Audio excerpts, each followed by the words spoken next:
Well, good morning. It's good to speak with you this morning. We are almost finishing up another week. We're now through the first 7 verses of chapter 2 in 2 Timothy. And I hope you're off to having a great day. I once heard of a couple who were blessed by the birth of their firstborn son. At the hospital, he was checked out most thoroughly and found to be a normal, healthy child. When they got him home, he developed good habits very quickly. He ate well, he slept well. Almost from the beginning, he started sleeping all night long. He was really no problem at all. As they watched his development, they were anxiously awaiting the first words that he would speak. But much to their dismay, that word was slow in coming. As a matter of fact, he never spoke. They became quite concerned, employing the services of specialists. They tried to find out what the problem was, but the specialists were just as puzzled as his parents were. They couldn't quite understand why this slow development in this one particular area seemed to be taking place. He seemed to understand what people were saying to him, and he didn't have any trouble figuring out what they wanted, but he never spoke. The family adjusted and developed their own method of communication, but his parents never were able to hear the sound of their son's voice. But one morning, the child was 7 or 8 years old, and he came downstairs for breakfast. Mom and Dad were busily preparing the meal along with themselves so they could get to work and their son could get to school. Dad placed the breakfast plate in front of his son, and then he turned around to get his own plate, and that's when they heard it. The boy spoke for the very first time. He suddenly blurted out, "Toast is burnt." Well, the parents were blown away. They couldn't believe their ears. Their son had just spoken his first words ever, and they were both ecstatic, and they both heard it. Mom said to her son, "Son, you can speak.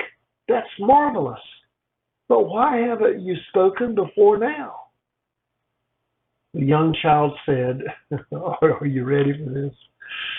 The young child said, "Up until now, everything's been just fine."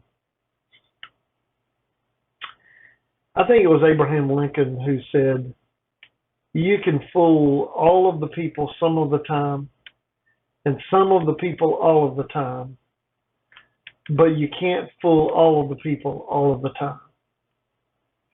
I suppose the same could be said of pleasing people.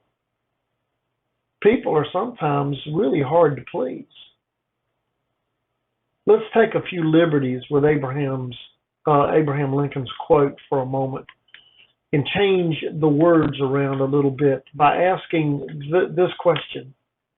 If you can please all of the people some of the time and some of the people all of the time, but you can't please all of the people all of the time, how in the world can we please God? Well, Paul implies that just as a soldier aims to please the enlisted officer, we who are soldiers of Christ are to please God.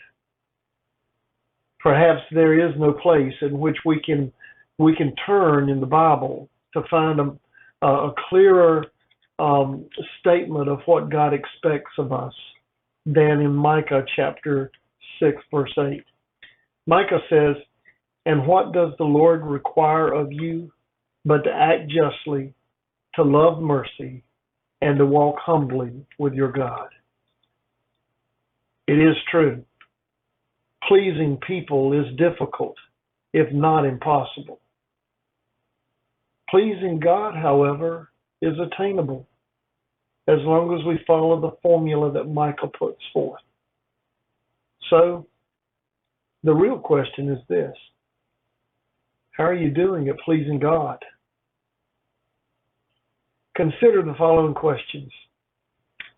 Why do you think it is important for most of us to try to please other people? Why do you think it is so important that most of us feel like we need to please other people?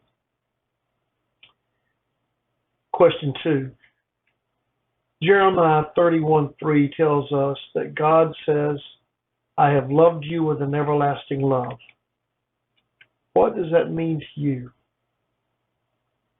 Jeremiah 31:3 tells us that God says, I have loved you with an everlasting love. What does that mean to you? And question 3. In light of this text, in what ways are you pleasing God? In light of this text, in what ways are you pleasing God? Well, I hope you have a great day. Step out into this new normal with boldness so that we can be the church in changing times. And go in peace.